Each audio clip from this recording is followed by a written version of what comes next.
नमस्कार बच्चों। देखिए, रैपिड रिवीजन की सीरीज तो चली रही है आपकी। उससे पहले मैं आपसे कुछ बताना चाह रहा हूँ। देखिए बेटा, अभी आपका यूपीपीसीएस मेंस का एग्ज़ाम हुआ है। यूपीपीसीएस जे मेंस का एग्ज़ाम हुआ है। अगर उसमें बात करें हिस्ट्री की कि उसमें मॉडर्न हिस्ट्री के ज़्यादा क्वेश्चन आने थे, लेकिन मॉडर्न हिस्ट्री का केवल एक ही क्वेश्चन मुझे दिखाई दिया। मॉडर्न हिस्ट्री का वो दिखाई दिया 1940 का अगस्त प्रस्ताव। अब बात यहाँ पे मैं समझा क्या रहा हूँ, मैं ये कहना चाह रहा हूँ, मैंने मॉडर्न हिस्ट्री में बहुत अच्छे से पढ़ाया था, सारी चीज़ें पढ़ाई थी, लेकिन एक ही क्वेश्चन पूछा, उसने ज़्यादा से ज़्यादा क्वेश्चन किससे रिलेटेड कर दिए, पॉलिटी से रिलेटेड कर दिए। अब क्या है कि जो हिस्ट्री का क्वेश्चन पूछे हम उसका स्टैंडर्ड आपको बताना चाह रहे हैं बेटा। अब बच्चे क्या कहते हैं, सर हमें तो वन लाइनर बता दीजिए, वो बता दीजिए जो आने वाला है। अब देखिए, हिस्ट्री पढ़ाता है, कोई भी हिस्ट्री पढ़ाता है, किसी भी चैनल पे चले जाइए, कहीं भी चले जाइए, आपका तो चलिए जुडिशरी के लिए जीएस है। अगर आप नॉर्मल पीसीएस देना चाह रहे हैं तब भी आप इस वाले वंश को पढ़ते नहीं जहां से क्वेश्चन पूछा, संगम युग में स्त्रियों की दशा क्या थी, ये क्वेश्चन पूछा है। तो पता है ये कहाँ से रिलेट करते हैं, ये करंट अफेयर से रिलेट करते हैं। अभी एक मूवी शायद चल रही है जिस मूवी का नाम है PS1 PS2 ऐसे करके, पोनियन सेल्वन। तो वहां पर जो चोल चेर और पांड्या की बात कही गई ना बेटा, तो अगर प्राचीन भारत में साउथ इंडिया की बात करें तो साउथ इंडिया में क्या था बेटा, साउथ इंडिया में 3 वंश होते थे, चोल चेर पांड्य। तो जब इनकी उत्पत्ति बात, वहां पर उस वंश को कहते थे संगम युग। वहां पर महिलाओं की दशा की स्थिति की बात की गई है। कहीं ना कहीं करंट से रिलेट होकर के जितनी हिस्ट्री होती है उसको हमेशा पूछता, मैंने आपसे कई बार कहा है, ठीक है बेटा। उसके अलावा मैंने आपको जब डीपली पढ़ाया था तो मैंने आपको कुषाण वंश पढ़ाया था। कुषाण वंश आज भी पढ़ाऊंगा मैं आपको, नहीं कल वाली क्लास में होगा। तो कुषाण वंश में मैंने आपको गांधार आर्ट और मथुरा आर्ट के बारे में बताया था, दोनों का डिफरेंस किया था, और उसने वही पूछ लिया गांधार कला क्या है, ठीक है। और मैंने कितने अच्छे तरीके से आपको मुगल काल में मनसबदारी व्यवस्था बताई है। तो मुगल काल में मनसबदारी व्यवस्था आ गई। मैंने कहा मनसबदारी व्यवस्था में 2 चीज होती है, एक जात होता है, एक ओहदा होता है ना। ये सारी चीजें तो बताई थी। तो देखो, सब आपको पढ़नी पड़ेगी। जिस बच्चे ने अगर ये रैपिड रिवीजन वाली क्लास से पहले हिस्ट्री को नहीं पढ़ा है, तो मेरी वो क्लास, जिस बच्चे ने बिहार का बैच ज्वाइन किया था, वो सारी क्लास लाइव क्लासेस में मिल जाएंगी रिकॉर्डेड आपको। आप उसको पढ़ लीजिएगा, आपके पास समय रहे तो उसे पढ़ लेना जरूर, क्योंकि अगले बैच में किसी में हिस्ट्री पढ़ाऊंगा तो हिस्ट्री को आपको सही से पढ़ना पड़ेगा, ऐसे काम नहीं चलने वाला है ना। अब तो ये रैपिड रिवीजन है, मैं बिल्कुल शॉर्ट में करा रहा हूं, तो चलिए ज्यादा समय नहीं लेते और आज का टॉपिक शुरू करते हैं। आज का टॉपिक है बेटा मौर्यन एम्पायर, अर्थात मौर्य साम्राज्य। किसकी बात करते हैं, मौर्य साम्राज्य। तो याद करो, नंदवंश के शासक धनानंद ने चाणक्य अथवा विष्णुगुप्त का अपमान कर दिया था, और चाणक्य विष्णुगुप्त ने बदला लेने के लिए चंद्रगुप्त मौर्य को तैयार किया और एक सेना खड़ी की, एक आर्मी खड़ी की, और उस आर्मी से बदला लिया, किसको, धनानंद को मार दिया। और भारत में मौर्य वंश की स्थापना किसने कर दी, चंद्रगुप्त मौर्य ने। किसकी मदद से की, किसकी मदद से की, तो विष्णुगुप्त अर्थात चाणक्य अर्थात कौटिल्य, कुछ भी कहिए, चंद्रगुप्त मौर्य ने मौर्य वंश की स्थापना कर दी। ठीक, अब मैंने आपको बताया कि एंशिएंट हिस्ट्री में केवल वो सन याद करना जो सन मैं आपको बताऊं, और सन पे कोई खेल नहीं है, कब से कब तक राजा बना ये याद करने की आपको जरूरत नहीं है। चंद्रगुप्त मौर्य ने मौर्य वंश की स्थापना कर दी। किसकी सहायता से की थी, तो सहायता से किसकी की, तो अगर सहायता की बात करें तो सहायता किसकी थी, तो सहायता थी विष्णुगुप्त की। और इस विष्णुगुप्त को किस किस नाम से जाना जाता है, विष्णुगुप्त को चाणक्य भी कहा जाता है, और विष्णुगुप्त को कौटिल्य भी कहा जाता है। क्या कहा जाता है, कौटिल्य भी कहा जाता है।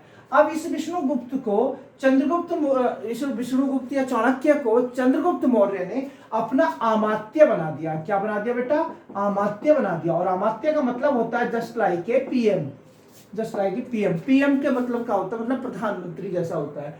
तो बड़ा पद भी इसको दे दिया, किसने, चंद्रगुप्त मौर्य ने, ठीक है बेटा। इसी ही विष्णुगुप्त ने एक अगला काम किया, एक अपनी पुस्तक लिखी जिसका नाम है अर्थशास्त्र। क्या नाम बेटा, अर्थशास्त्र। क्या नाम है, अर्थशास्त्र है। तो जो अर्थशास्त्र पुस्तक लिखी है, अर्थशास्त्र में, तो अर्थशास्त्र कितने उसमें विभागों में विभक्त है, 15 अधिकरणों में। अब मैंने आपको ऐसा क्यों लिखाया, क्योंकि अभी मैंने एक पेपर देखा है बेटा, यूपीपीसीएस का पेपर। यूपीपीसीएस में चरक संहिता के खंड और पाठ पूछ लिए गए। तो अगर पूछा जाए अर्थशास्त्र में कितने अधिकरण हैं, कितने चैप्टर हैं, तो 15 अधिकरण हैं। चैप्टर को यहाँ अधिकरण शब्द दिया गया, ठीक है बेटा, याद रहेगा। चलिए अब एक क्वेश्चन ये भी पूछा जाता है, अब अर्थशास्त्र क्वेश्चन पूछा जाता है। तो ये अर्थशास्त्र है, इसका विषय क्या रहा है? तो इसका विषय रहा है राजनीति। इसका विषय क्या रहा बेटा? राजनीति, अर्थात पॉलिटिकल, तो राजनीति रहा। अब इससे संबंधित क्वेश्चन जितने होने थे हो गए, ठीक है। अब चंद्रगुप्त मौर्य पर अगला क्वेश्चन लेते हैं। चंद्रगुप्त मौर्य ने 305 ईसा पूर्व एक युद्ध लड़ा। किससे लड़ा? सेल्यूकस से। सेल्यूकस से युद्ध लड़ा। सेल्यूकस से युद्ध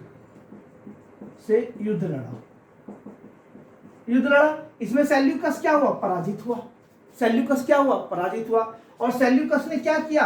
अपनी पुत्री का विवाह कर दिया। अपनी पुत्री का विवाह कर दिया। हेल्ला नाम था, क्या विवाह कर दिया, ठीक। और क्या भेजा? एक राजदूत भेजा, और उस राजदूत का नाम क्या था बेटा? मैगस्थनीज को भेजा। किसको भेजा? मैगस्थनीज को। अब इस मैगस्थनीज ने, बड़ा फेमस व्यक्ति है मैगस्थनीज, यूनानी था, ये एक राजदूत था, सेल्यूकस ने भेजा था। सेल्यूकस जो था वो सिकंदर का सेनापति था। सेल्यूकस से युद्ध हुआ 305 ईसा पूर्व। ईसवी लिख दिया मैंने, यहाँ ईसा पूर्व है, बीसी, है ना। सेल्यूकस से युद्ध लड़ा, चंद्रगुप्त मौर्य ने उसको हरा दिया। और जब सेल्यूकस हार गया तो अपनी पुत्री का विवाह किससे कर दिया? चंद्रगुप्त मौर्य से कर दिया। और एक राजदूत भी इसने भेजा सेल्यूकस ने, जिसका नाम था मैगस्थनीज। और मैगस्थनीज ने क्या लिखी बेटा? इंडिका लिखी। मैगस्थनीज ने क्या लिखी? इंडिका। कौन सी पुस्तक लिखी बेटा? इंडिका लिखी। अब मैगस्थनीज ने और क्या क्वेश्चन दिया? तो मैगस्थनीज ने कहा कि भारत में दास प्रथा नहीं है, स्लैवरी सिस्टम नहीं है, दास प्रथा भारत में नहीं है। किसने कहा था? ये मैगस्थनीज ने कहा था। मैगस्थनीज ने भारतीय समाज को कितने भागों में बांटा? तो इसने भारतीय समाज को 7 वर्गों में भारतीय समाज को बांटा था। समाज को बांटा। अब आप कहो कि सर कौन से 7 वर्ग हैं? तो जैसे कहते ना, वर्ण थे, ब्राह्मण, क्षत्रिय, वैश्य, शूद्र, ऐसे करके इसने कुछ ऐसे ही बांटे थे। आपको ये नहीं बताने कि क्या बांटे थे, क्योंकि आपको मैं बताऊंगा तो आपके दिमाग घूम जाएगा। आप याद रखना, आपसे क्वेश्चन पूछा जाए भारतीय समाज को कितने भागों में बांटा, तो 7 भागों में बांटा, ठीक है बेटा। इंडिका इसने लिखी, दास प्रथा को मना कर दिया, और 7 वर्गों में भारतीय समाज को इसने बांटा था। इतनी बात याद रहेगी चंद्रगुप्त मौर्य में। अभी तो 2 चीज बातें, अभी और लेते हैं चंद्रगुप्त मौर्य पे और क्या होता है। तो बेटा चंद्रगुप्त मौर्य के टाइम में क्या हुआ? जो गुजरात था, क्या था बेटा? गुजरात। तो गुजरात की साइड में सूखा पड़ रहा था, अकाल पड़ रहा था। तो इन्होंने वहां के किसानों को सिंचाई के लिए सौराष्ट्र प्रांत में एक सुदर्शन झील का निर्माण कराया। सौराष्ट्र प्रांत के गवर्नर पुष्यगुप्त द्वारा किसका कराया? पुष्यगुप्त द्वारा सुदर्शन झील का निर्माण करवाया बेटा। किसका? सुदर्शन झील का निर्माण करवाया। सुदर्शन झील का निर्माण। तो बेटा ये सुदर्शन झील बड़ी इंपॉर्टेंट है। किसने बनवाई थी? चंद्रगुप्त मौर्य ने। किस लिए बनवाई थी? सिंचाई के लिए बनवाई थी। किससे बनवाई थी? पुष्यगुप्त से बनवाई थी। कहां थी? सौराष्ट्र प्रांत में थी। अब ये सुदर्शन झील याद रखना, इसका जीर्णोद्धार भी होगा, अर्थात इसका मैन्युफैक्चरिंग, मतलब बाद में टूट जाएगी, तो इसकी मरम्मत कौन कराएगा? तो अशोक भी इसकी मरम्मत कराएगा, स्कंदगुप्त भी इसकी मरम्मत कराएगा, रुद्रदामन जो मैंने आपको पढ़ाया था, रुद्रदामन, उसने भी इसकी मरम्मत कराई थी, ठीक है बेटा। सुदर्शन झील वाला होगा। अब इसके अंतिम समय में क्या होता है? चंद्रगुप्त मौर्य के, इसने साम्राज्य को तो बहुत बड़ा बना दिया था। इसके अंतिम समय में क्या होता है? अकाल पड़ जाता है, और ये जैन मुनि भद्रबाहु के साथ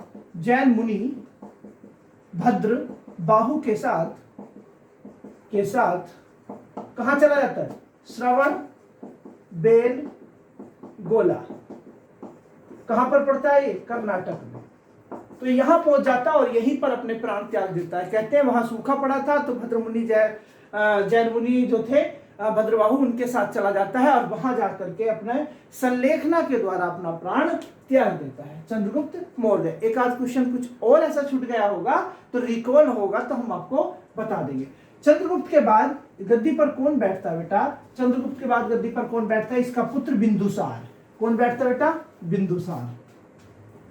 बिंदुसार। अच्छा, आप चंद्रगुप्त पर एक चीज और याद रख सकते हैं। चंद्रगुप्त के नाम जो थे उसे एंड्रोकोटस उपनाम की बात करें तो एंड्रोकोटस और सैंड्रोकोटस। क्या नाम दिए गए बेटा? एंड्रोकोटस और सैंड्रोकोटस भी कहा जाता था। किसको? चंद्रगुप्त को। उपनाम क्या थे इनके, है ना, उपनाम क्या थे? तो ये चंद्रगुप्त के थे। अब इसकी बात करें, इसका उपनाम की बात करें, उपनाम, इसका उपनाम पे क्वेश्चन पूछा जाता है अक्सर। अमित्र घात या अमित्र केटे, या अमित्र केटे का, ठीक है बेटा, अमित्र घात या अमित्र केटे, ठीक है बेटा।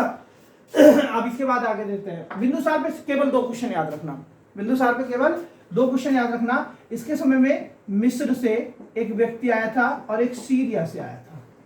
सीरिया से 2 राजदूत आए थे, 2 व्यक्ति आए थे, जो मिस्र से आया था और सीरिया से आया था। मिस्र से डायोनिसस और सीरिया से डायमेकस।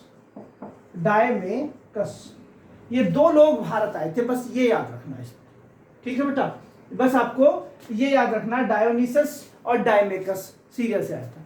तो ये कौन थे? अब इसमें क्या है कि वहां के जो शासक हैं, टालमी फिलाडेल्फस ने उसे भेजा, एंटियोकस ने उसे भेजा। अब इसमें बच्चा कंफ्यूज हो जाता है, एंटियोकस ने किसे भेजा था, टालमी फिलाडेल्फस ने किसे भेजा था, डायमेकस कौन था, डायनोसिस क्या था। अब केवल राजदूत का नाम याद रखिए। 2 राजदूत भारत आते हैं, दोनों राजदूत कहां से थे और दोनों राजदूत के नाम याद रखिए। जब भी पूछा जाएगा ये दोनों पूछे जाएंगे। बिंदुसार पर इससे ज्यादा क्वेश्चन नहीं बन सकते, उम्मीद तो यही है, ठीक है बेटा। चलिए, बिंदुसार जब मरता है तो उस समय इसका पुत्र, जिसका नाम है अशोक महान, तक्षशिला का गवर्नर होता है। क्वेश्चन पूछा जाता है, कहाँ का है? तक्षशिला का। तो अब गद्दी पर कौन बैठा? अशोक। अशोक के बारे में कहते हैं अशोक महान। भारत में 2 ही शासक महान हुए, एक अशोक, एक अकबर। इसकी बात करें तो अशोक में क्या बात आती है बेटा? सिन्हली अनुश्रुति एक बौद्ध धर्म का ग्रंथ है। ये क्वेश्चन बना हुआ है एग्जाम में। बौद्ध धर्म का ग्रंथ है जिसका नाम है सिन्हली अनुश्रुति। क्या नाम है बेटा? सिन्हली अनुश्रुति। सिन्हली अनुश्रुति के अनुसार क्या हुआ? 99 भाइयों की हत्या करके गद्दी पर बैठा, कि हत्या कर गद्दी पर बैठा, हत्या कर गद्दी पर बैठा, हत्या कर गद्दी पर बैठा। अब ये बात सही नहीं लगती कि 99 भाइयों की, लेकिन बौद्ध धर्म का क्वेश्चन पूछा जाता है कि अपने 99 भाइयों की हत्या करने के बाद गद्दी पर बैठने वाला शासक अशोक, इसका उल्लेख कहां मिलता है? तो सिन्हली अनुश्रुति में। किसमें मिलता है बेटा? सिन्हली अनुश्रुति बौद्ध धर्म की, जबकि ये बात मान्य नहीं है, ठीक है बेटा। आगे चलते हैं, आगे देखते हैं अशोक का क्या हुआ। इसके शासन के 8वें वर्ष, कौन से वर्ष? शासन के 8वें वर्ष क्या लड़ता है? कलिंग का युद्ध लड़ता है। कलिंग का युद्ध, यहां से इसका हृदय बदल जाता है और ये रक्तपात छोड़ देता है और बौद्ध धर्म को ग्रहण कर लेता है। इसका परिणाम क्या होता है? ये बौद्ध धर्म को राजधर्म घोषित कर देता है, बस होगी कहानी शुरू कर देता है। बस अब ये बौद्ध धर्म में लीन हो गया, इसने सारी हिंसा सब चीज की खत्म कर दिया। अब ये बौद्ध धर्म में धर्म महामात्रों की नियुक्ति कर देता है, उन्हें कहीं के कहीं भेज देता है, ठीक है। इसके बाद बात आती है क्या? ये 14 शिलालेख लिखाता है। कितने शिलालेख? 14 शिलालेख लिखाता है। अब इसमें थोड़ा आप जरूर देख लेंगे, क्योंकि 14 के 14 को यहाँ पॉसिबल नहीं है रैपिड रिवीजन में आपको पढ़ाना। 14 में पहले शिलालेख में, जैसे मेरी प्रजा मेरी संतान है, किस में लिखा है? तो इसी में लिखा है 14 शिलालेख के पहले शिलालेख में, प्रथम शिलालेख में। द्वितीय में पशु बलि की हत्या में मतलब नहीं होनी चाहिए, पशु बलि जो है वो रोक दी गई इसने। तो ऐसे करके 13वें में क्या है? कलिंग युद्ध का वर्णन है 13वें शिलालेख में। तो और 5वें में क्या है? विदेशी का वो है वर्णन।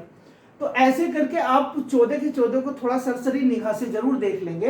तो इसने 14 शिलालेख लिखाए, ठीक है। और क्या कराया? 84,000 स्तूपों का निर्माण करवाया, स्तूपों का निर्माण। अब क्या, महात्मा बुद्ध की जो अवशेष थे उनको रखवाया, उसके ऊपर स्तूप बना दिया, है ना, टोम्ब जैसे मकबरा होता है इस टाइप का।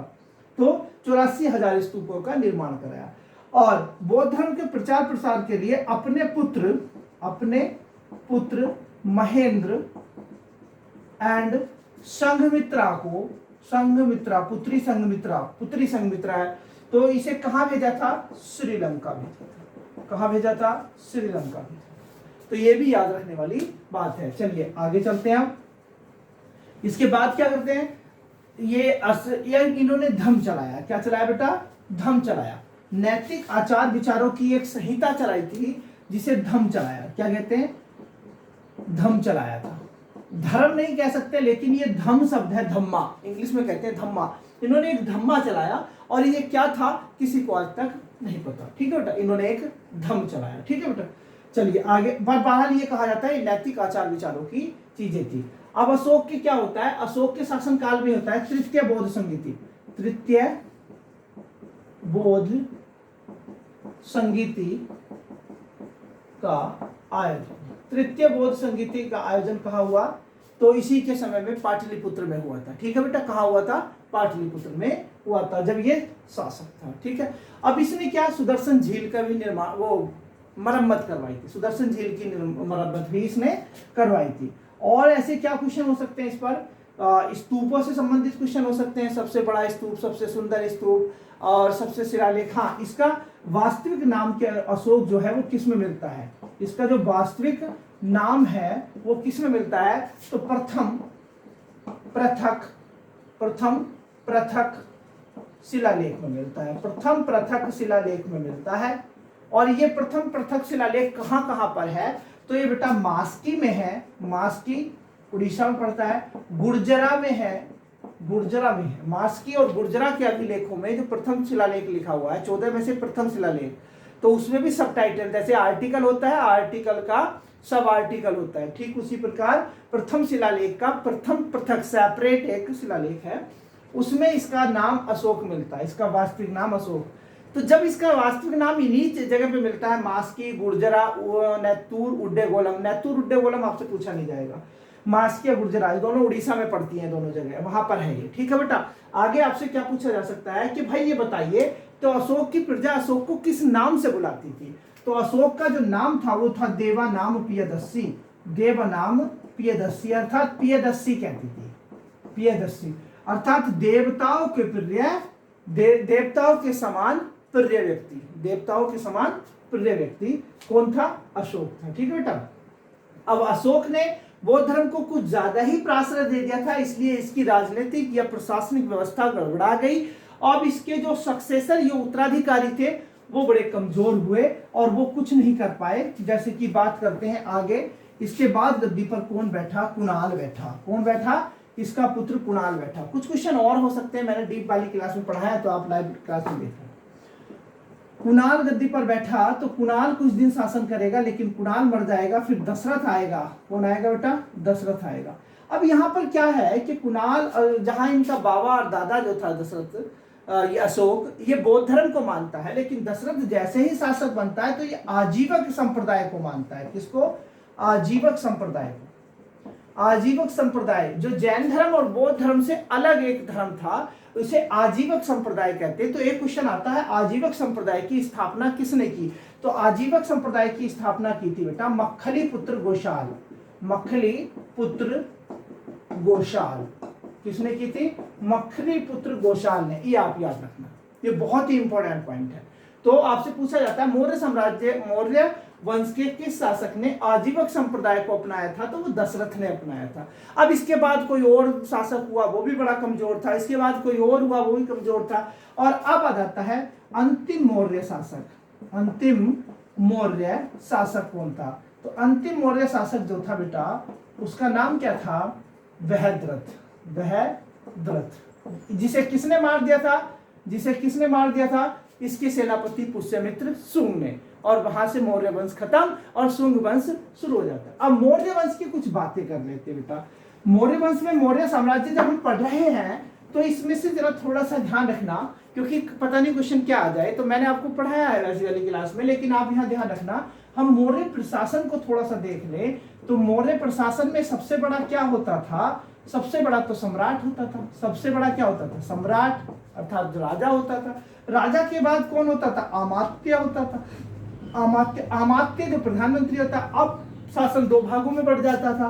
पहला भाग कौन सा था? इसे केंद्रीय प्रशासन कहते थे, सेंट्रल एडमिनिस्ट्रेशन कहते थे, केंद्रीय प्रशासन।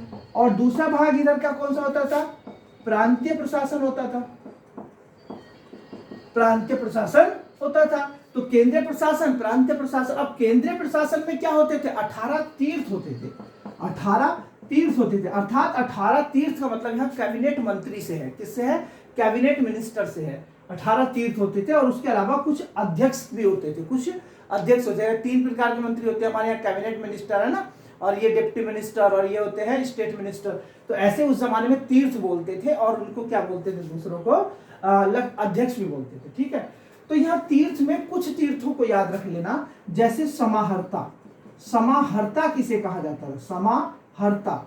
समाहर्ता बेटा जो था वो फाइनेंस से संबंधित था, अर्थात वित्त से था, वित्त विभाग से। समाहर्ता। सन्निधाता जो था, सन्निधाता ये कोष से था। किससे? कोषाध्यक्ष था, ये कोषाध्यक्ष था, ट्रेजरी था, है ना, कोषाध्यक्ष था। एक क्वेश्चन आपसे, आप लॉ के हो तो आपसे पूछा जाता है, जज को क्या कहा जाता था? प्रादेष्टा।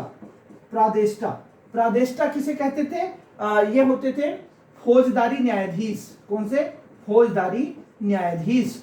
फौजदारी न्यायाधीश होते थे। एक और होते थे व्यवहारिक। व्यवहारिक, तो व्यवहारिक वाले जो न्यायाधीश होते थे, ये कौन से न्यायाधीश थे? जज थे, ये दीवानी, ये दीवानी न्यायाधीश थे, ये दीवानी न्यायाधीश थे। ये कुछ याद रखनी है। इसके अलावा कुछ अध्यक्ष की बात करें, जैसे पूछा जाएगा आपसे लक्षणा अध्यक्ष क्या था? लक्षणा अध्यक्ष क्या था? ठीक है, लक्षणा अध्यक्ष मैंने आपको क्लास में पढ़ाया, देख लेना। विविता अध्यक्ष क्या था? पणिया अध्यक्ष क्या था? है ना, गणिका अध्यक्ष क्या था? तो ये सारे क्वेश्चन आपको कहीं ना कहीं से पूछे जा सकते हैं, लेकिन यहाँ समझाने का समय नहीं है। चलिए आगे चलते हैं। प्रांतीय प्रशासन पे ये क्वेश्चन अक्सर पूछा जाता है। मौर्य प्रशासन 4 स्टेट में बटा था। कितने? 5 स्टेट में, 5 स्टेट थे इसके। 5 स्टेट में कौन सा था? एक था उत्तरापथ, दूसरा था दक्षिणापथ, दक्षिणापथ, तीसरा था प्राच्य और प्राच्य, और चौथा था आपका उत्तरापथ, दक्षिणापथ, प्राच्य, कलिंग, कलिंग, और एक था अवंती राष्ट्र। अवंती राष्ट्र हो गया, 5 भागों में बटा हुआ। अब इसमें हमेशा के हमेशा राजधानी पूछी जाती है कि उत्तरापथ की राजधानी क्या थी, दक्षिणापथ की क्या थी, प्राच्य की क्या थी, कलिंग की क्या थी, अविंत राष्ट्र की क्या थी। तो उत्तरापथ की तो थी बेटा तक्षशिला, तक्षशिला, ठीक, और दक्षिणापथ की थी सुवर्णगिरी, सुवर्णगिरी, ठीक, और प्राच्य की क्या थी? पाटलिपुत्र, पाटलिपुत्र, और कलिंग की क्या थी? तोसली, तोसली, और अवंती राष्ट्र की क्या थी? उज्जैनी, उज्जैनी। ठीक है बेटा, ये याद रखना है आपको, मेन चीज। एक क्वेश्चन और याद आ रहा है मुझे, वो गुप्तचर व्यवस्था जो कि कौटिल्य ने बताई थी। गुप्तचर व्यवस्था का जनक कहा जाता है, अर्थात आईवी का, इन्वेस्टिगेशन की बात करें तो कौटिल्य को माना जाता है। कौटिल्य ने 2 प्रकार के गुप्तचरों की बात करी है। 2 प्रकार के गुप्तचर। गुप्तचर को क्या कहा उसने? गूढ़ पुरुष, इंग्लिश में भी गूढ़ पुरुष लिखेंगे, गूढ़ पुरुष गुप्तचर को कहा। और गुप्तचर 2 प्रकार के होते थे बेटा, एक होते थे संस्था और एक होते थे संचारा, संचारा। ये 2 प्रकार के गूढ़ पुरुष थे। संस्था मतलब जो एक ही जगह रहकर गुप्तचरी करते थे, और संचारा जो घूम घूम कर करते थे। तो गूढ़ पुरुष है ना, ये क्वेश्चन आया हुआ है वो कि क्या कहते थे। बस यही सारी चीजें देखिए। आज की वीडियो थोड़ी लंबी हो गई है क्योंकि टॉपिक भी बड़ा था, लेकिन फिर भी शॉर्ट की है। चलिए आज के लिए केवल इतना ही, और कल पढ़ाएंगे। धन्यवाद।